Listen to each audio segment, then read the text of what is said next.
Richard is a second-year law student, and his topic is, should the government of Trinidad and Tobago open its borders to refugees from conflict-laden countries? Let's listen in.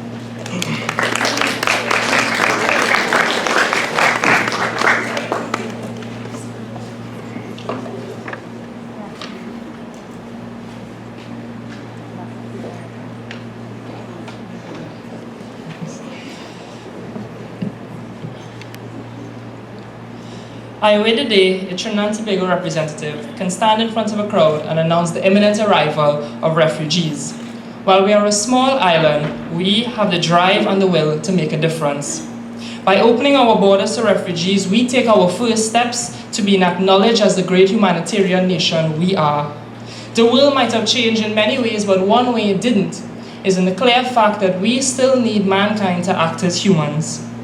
The world continues to need open, accepting countries like Trinidad and Tobago to lead the way in allowing people to build better lives for themselves and their children. When we think of hell, we are conditioned to think of a place with fire and burning bodies. Well, aside from the guy in the red suit with the pitchfork, this hell is real. This hell is real for the people of Somalia that are being bombed, the people of Southwest Africa with its loose political system, and the people of Syria who are basically under a 24-hour civil war. Now, while these places are the typical destinations our minds snap to when we think of the word conflict, it is not what conflict really means. A conflict-laden country is one that makes its people choose between two or more ideologies.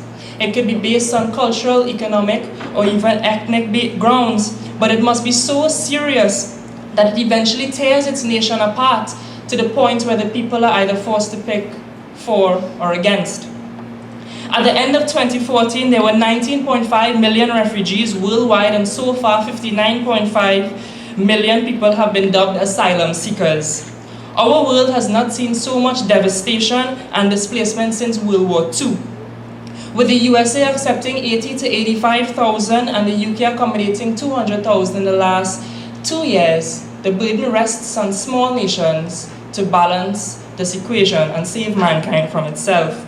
The legal definition of a refugee by the Geneva Convention on Refugees is a person who is outside of their nation of citizenship with a well-founded ground of persecution because of their race, religion, and nationality, and who has a fear of persecution because of these factors.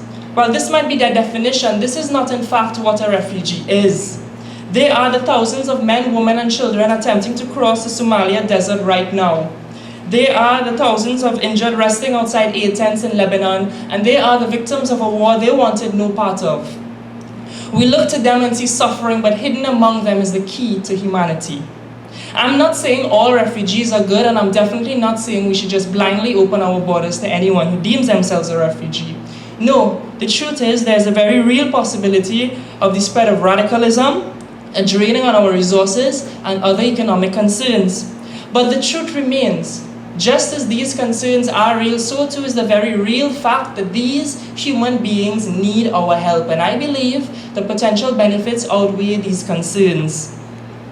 Infusion of skilled workers such as teachers, doctors, professionals, professors, and lawyers can only help us diversify our economy and increase our professional pool. By doing so, we create stronger ties with nations and increase the chances of us coexisting peacefully. The cries of extremist ideologies are flawed, as most refugees do not agree with such extremist actions, otherwise they would not be fleeing in the first place. In any event, the UN vets refugees from Syria and other territories, so the chances of our small intake experiencing such a radical threat is greatly diminished. Our country is built on the premise of playing host to a diverse culture, and by opening our borders, we can do nothing but become more culturally diverse and more culturally progressive. It is imperative to remember that these human beings ran out of hope, otherwise they will not leave everything they know behind. So if all that we can do is offer temporary sanction, then we should do just that. And that's been done before with far less resources than we have available now. Nations like Turkey open their doors and homes to conflict-laden countries for no reasons other than simple humanity. What more do we need? Other CARICOM countries have benefited from financial aid, trade, trade preferences, medical services, and oil subsidies, but have offered little in return. In fact, we did nothing as our Haitian neighbors cried out for help. Like Greece, poorer countries can assist with some financial assistance. Therefore, Trinidad and Tobago could accept limited refugees, while Belize, Guyana, and Suriname can also absorb significant numbers. Such an inflow would only benefit in the consumer markets and diversifying artistic development. The simple truth is we cannot sit by while mankind tears itself apart. By commissioning key pieces of legislation, we can create an immigration body whereby the process can be managed, background checks, and other important searches can be conducted. Now, the wording of the Geneva definition might strike you as familiar, and I'll explain why. The concept of protecting a human being from discrimination because of their race, religion, and political opinion are the same inalienable rights mentioned in Section 4 of our Constitution. It should be noted that this section is titled The Recognition and Protection of Fundamental Human Rights and Freedoms. The recognition that I, as a human being, acknowledge that you, as another human being, have these same privileges. And sure, it can be argued that it's our constitution, so it only applies to our nationals. But the truth is, as we evolve, so too should our behaviors to one another.